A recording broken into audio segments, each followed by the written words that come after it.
Grand Theft Auto 6 just got another huge leak, and we are looking at what could be our first confirmed GTA 6 online leak. Over the last couple of weeks, we have been deep into the trenches of leak season for this game, and today's information comes from probably one of the most reliable sources possible, and that is juicy legal documents. A fired employee has gone on record about internal testings of GTA 6 Online, where they specifically mentioned a lobby size that has the entire community talking. Now, we also have Jason Schreier dropping a bombshell recently about how Sony is effectively securing GTA 6 as a marketing exclusive, which could dictate exactly when we see our first real gameplay of this game. And if that wasn't enough, we also have plot leaks and gameplay leaks to talk about that are pretty intriguing. So today we'll be breaking it all down. We're also going to talk about when we're getting trailer 3. So without further delay, let's go ahead and dive in. So starting things off, we have our first real leak for GTA 6 Online, and this information is coming directly from court documents that were revealed during the ongoing legal battle regarding the firing of Rockstar developers and the whole, Rockstar versus the union situation. And as a part of the evidence, private Discord messages were read out, and one exchange from October 16th, 2025, just a few months ago, gives us a concrete number to go off of. The fired employee venting about the workload wrote this quote exactly: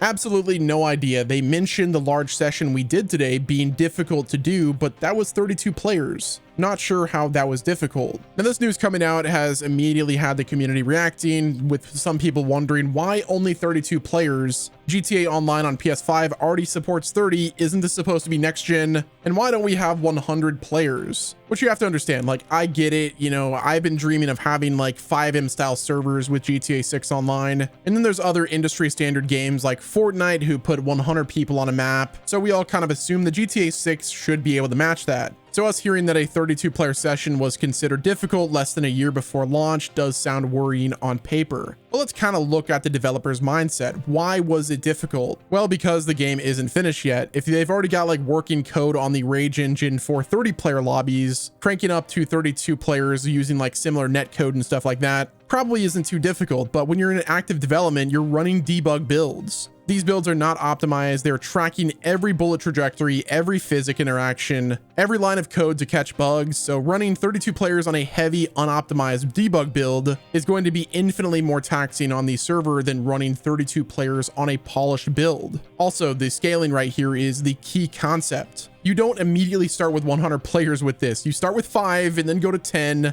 and then go to 32. And if 32 is too difficult in October 2025, it means that this was likely their stress test limit at that time. It's pretty obvious that they're limit testing. They're not going to immediately scale up to 100 players like right off the bat. Again, if they're using like similar netcode to GTA Online, that already works with 30 players. So if they jump into things and 32 players works fine, or it's, really difficult, then they're going to have to do some optimizing and, testing to see the limits so that then they can, go back and develop on. My prediction, I think they'll likely land around the 40, maybe even 50 to 60 player range. And that's for like the official launch. They're probably going to start off a lot smaller because, once the game does launch, those servers are about to be fully cooked. Like, I am not expecting to play GTA 6 Online on launch day. I've got a feeling we're going to have to wait quite a while before we can actually jump into things. But I will say, like, if they decide to go with 32 players, that feels way too small for a map that is rumored to be twice the size of Los Santos. You would literally never see anyone almost. But, if they go with like 100 players, that might feel too chaotic for the official servers, where they want to kind of, control the economy and the mission structure. So it could be that, 50 to 60 players is the sweet spot, where it's like, enough to keep the world alive, but not too many that these servers melt on day one, even though they're going to melt regardless. But at the bare minimum, we should expect to have 32 players at launch for GTA 6. But I personally see them doubling that number. So next up, according to Jason Schreier, arguably one of the most reliable industry insiders, apparently Sony is treating GTA 6 like it's a first-party title.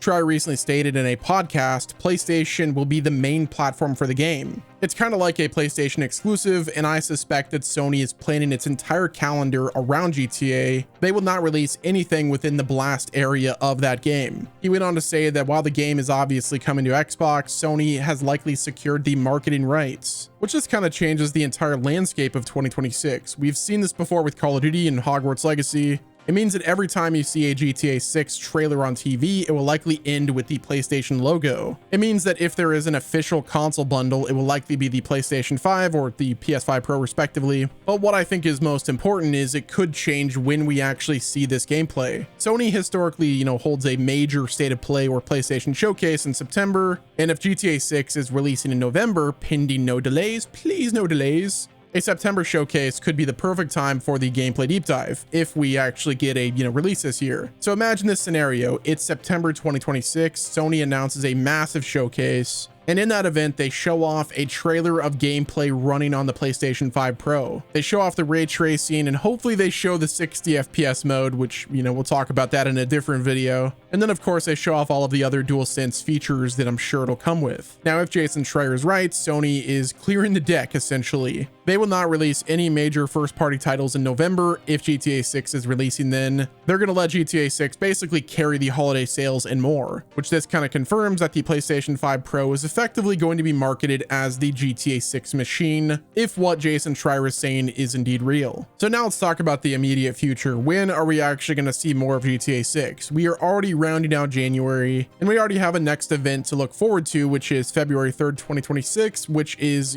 Take-Two's investors call for Q3. Now, of course, you're going to ask, why does this matter? Well, it's the same thing every single year. We go through this every year. Well, this is when Take-Two Interactive loves to pump their stock price before these calls. They want to be able to jump on the phone with investors and say, look at all the engagement numbers. GTA 6 is releasing this year. Get hyped. We've got a great lineup and you guys need to spend your money on us. Now, there is a very strong possibility that we see new content, whether it's trailer 3 or even like a significant screenshot dump before the February 3rd deadline. Now, if you consider the timeline, the last major update was months ago. We've been kind of starved with information. If they drop a trailer 3 in January, the internet will explode, the hype resets, and then February 3rd, Strauss Zelnick can get on the call with investors and be like, our trailer reached this many views, and the anticipation is at an all-time high. Now, if we don't get a trailer, I think screenshots are a smart move. We need to see more of the world. We need to see the HUD. We need to see something to keep the conversation going. Silence right now is completely, disastrous, because it lets the,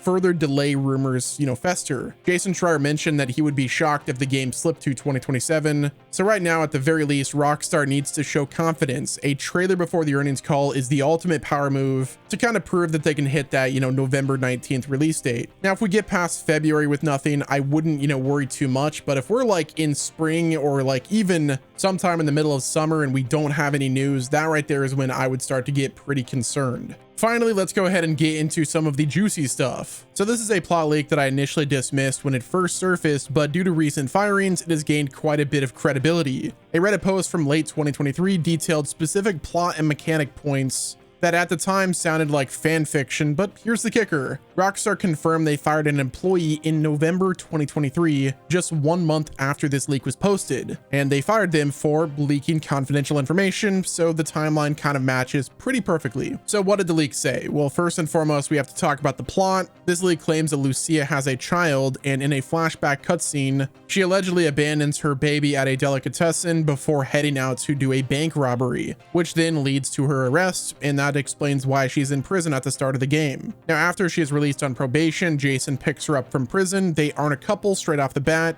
but they do fall in love while planning jobs. The first mission involves around Jason following a plane carrying a Russian dealer, leading to a failed heist and an underwater recovery mission. Now, the baby plot point is a bit shocking. It feels dark, even for GTA standards. Like abandoning your child at a deli, that is pretty heavy, but it does fit the Bonnie and Clyde tragedy vibe that the developers seem to be going for. It gives Lucia motivation. She isn't just robbing banks for thrills. She might actually be trying to, get enough money to reclaim her life or her child. But the gameplay details are what is the most convincing part of this leak. The leaker detailed a new system for detecting threats and valuable items, which that's inspired by the Red Dead Redemption 2's Eagle Eye. They described it specifically as it slows down time for a few seconds and applies a filter and highlights lootable objects such as, food cans or a gold nugget. And it's mostly for exploration and looting, which just sounds exactly like a loot vision mechanic. We know GTA 6 is going to be heavy on the role-playing elements. We've heard rumors about the limited inventory duffel bags or the trunk storage. If you're robbing, a convenience store or a pawn shop, having a mechanic that highlights the valuable items, such as, watches or cash registers, it does make perfect sense. It almost like gamifies the robbery. Now, the leak also mentioned detailed mechanics of searching places, which this again aligns with the leaked footage we saw years ago where Jason was rummaging through car interiors, opening glove boxes, and adjusting, sun visors. Rockstar really is like leaning into the, simulator aspect. They want you to physically search the world, not just walk over a glowing health pack. Now, they also mentioned the Vault nightclub being the central hub for mission planning, which gives you a base of operations to return to, upgrade, and plan your next move. So there you have it, guys. That is what we have on GTA 6. Let me know what your thoughts are in the comments. Does the 32 players disappoint you,